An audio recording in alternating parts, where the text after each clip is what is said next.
Hey guys, Preston here, back in an episode of the New York Yankees franchise. And here, Yankees are 90 and 56, facing against the 83 and 63 Toronto Blue Jays. As of right now, the Yankees are in the lead in the AL, at least in this game, and that's a pretty good sign for them. So they have like a 7-game lead over the Blue Jays, which is really, really nice. And let's see if the Yankees can hold that, because the Blue Jays are right behind them, and there's still a lot of baseball to play. I would say we have, after this episode, we have 2 more. One of them is going to be against the Braves, and then the next one is going to be against the Tampa Bay, which will be the final game of the season. So the year 2 season for the Yankees is closing rapidly, as you can tell. I had a lot of fun with the year 2. It shows a little bit more development, if you can't really tell, because I transitioned more of the younger players into the lineup. As I traded Carlos Beltran, and Dario Alvarez took his place in right field. Also called up Luis Severino in the pitching staff, as well as brought some other younger guys into the bullpen and on the field. So, and also we got Anthony Rendon at third base and Yasmani Tomas at second. So we're reshaping the Yankees a bit. They're not becoming the powerhouse with the payroll and everything, which is also good. I have some future plans. Oh, if you look at the lineup as well, we have some two new names in the lineup. Pedro Francisco, who is an outfielder. He was in a AAA system. And we also got Peter O'Brien. If you don't remember, Peter O'Brien was in the Martin Prado trade to the Diamondbacks. Well, in the beginning of the season, when I got Yasmani Tomas, I also got Peter O'Brien from Michael Pineda, who's doing a really nice season, actually. He's like a sub-2 ERA, so he rebounded fairly well, as he was expected to, in his second season of this franchise. It was just not for us. So Peter O'Brien, the catcher, he has a lot of potential. He's like a B level prospect. His power is unbelievable. It's in the 90s already, and he is not even really major league ready. Oh, he's almost major league ready. So he's a lot of power. His contact could use a little bit of help, and also his vision, but his power is at 90 something. So for both lefties and righties, so he's pretty much a complete package. He might play first base or catcher. We'll see how that goes, because Teixeira, he's doing alright. He's batting around like 250, 260, but his RBIs are really low. They're like 59. But his home runs are average around like 20-ish. So a little bit of concern right there, as Teixeira is entering his final season, I believe, next season. So we'll see if we can trade him or move him, or maybe move McCann to first base. We'll see how that goes, to make room for Peter O'Brien. And then we also got some other prospects that are up at the major league level, like Brian Mitchell and Aaron Brooks. Those are 2 really good pitchers in AAA that had really good seasons. Both of them, Luis Severino, had really good seasons overall. Those top 3 just tore it down in AAA. Surprisingly, they didn't make the postseason though, but the AA team did, so that's a sign. So about that, nothing really else to talk about other than Luis Severino still doing really good. He's like 4-1 record, so pretty good right there. And we are going to be looking, as I said, to move Teixeira, because we need to start getting our young prospects in. Also, Greg Bird, don't forget about him. He plays first base. Yeah, he plays first base. So he's also major league ready as well. Peter O'Brien still has like another year or 2 before he becomes a fully well-developed player. But Greg Bird, he had a really good season. He had like 20-something home runs, batting around like 270 in AAA. So really nice numbers right there. We also got some other prospects that we might be able to trade, because I kind of like Didi Gregorius at shortstop.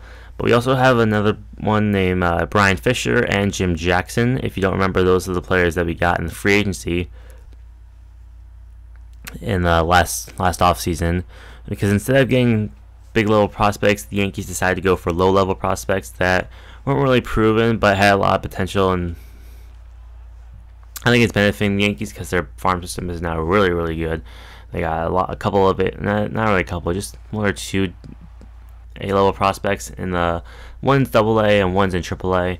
One of them's a relief pitcher, and the other one's a shortstop or second base. Or yeah, he plays all around the infield. His name is Matt Beltran. So 2 A prospects that could be coming up in the next 2 or 3 years. I was kind of mad that with the computer crashing that we ended up losing time on the Yankees franchise, so we're a little bit behind. I already planned the Yankees franchise to be in year 3 by now, but things happen, so we're gonna be a little bit behind that, but we'll see what we can do. And that's pretty much all I need to talk about. Yeah, A-Rod's contract, I believe, is ending after this year, or maybe another year. I don't really know.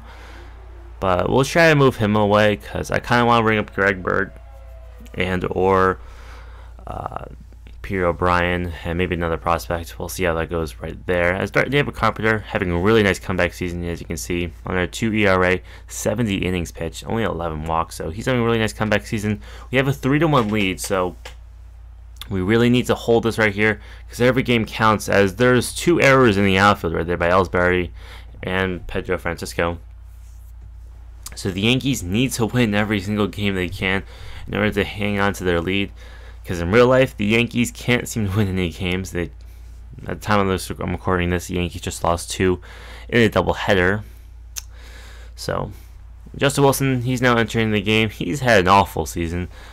His strikeouts are pretty good, his innings are alright, but for the most part, you just can't get righties out. I know he's a lefty specialist, but I expect him to at least get like majority of the righty hitters out, because right now lefties are batting 170 against him, and righties are batting around like 250, which isn't really the best for him. As Jose Reyes, he's going to hit a deep bomb, and that's going to seal the deal right there, as the Blue Jays are going to extend their lead by a lot right there. I think it's like 8 runs, I believe, as Brian Mitchell is going to enter the game to relieve Justin Wilson. Oh no, 5 runs, sorry. So Toronto's going to be up 5-3 now, so not the best, as another hit given up. So Brian Mitchell, he's also a candidate to take the starting role, yeah, well, starting pitcher. Because I am moving CC to the bullpen, and I'm probably going to move Ivan Nova to another team to add another prospect into the rotation. Because CC, he's getting older, and I just have to move him to the long relief role, so I think it'll be better for him overall. As Brian Mitchell's going to work himself in a little bit of trouble right here, but he does get it now, and he's going to give up yet another run, so not looking too good for Brian Mitchell right here. Toronto's now up 6-3, and looks like he's going to finally get out of the inning with a pop-up. So the Yankees looked like to dominate this game at first. They were getting a lot of walks, a lot of hits, but for the most part, the Yankees could not get runs where they need to in scoring position. So that's really tough right now, as they looked to destroy the Blue Jays in this game. If you looked earlier in the game, all the walks and hits they were getting, you just couldn't put them away. As yet, now the Pats have shut it down for them, as Barrett Lukes is going to be entering the game. I believe he was in either AA or AAA. I think he's in actually AAA. Another starting pitcher. He's alright. Around like a 4-something ERA. I'm just giving him a chance, but he's going to give up a home run right there. And it's going to be Jose Bautista's 300th home run. So, good for him, not good for us. And it is not looking too good for the Yankees, as they look to win this game. They are now trailing 8-3. Now, bottom of the 8th inning, Didi Gregorius, he's going to ground out to Jose Reyes, who has some excellent range over there at shortstop. Now, top of the 9th inning, 0-2 count to the batter, and Barrett Lukes, he's going to get the easy, or he's going to get the inning, as Brett Steele's going to enter the game, who had a really nice season, under 3 ERA as a relief pitcher. And Yankees are down to their last out. Gardner up to bat, he strikes out, and the Yankees will lose this game of a score of 8-3.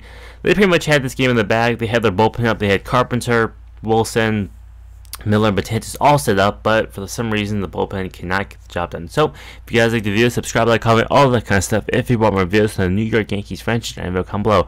So I was Preston. I'll see you guys later. So see ya.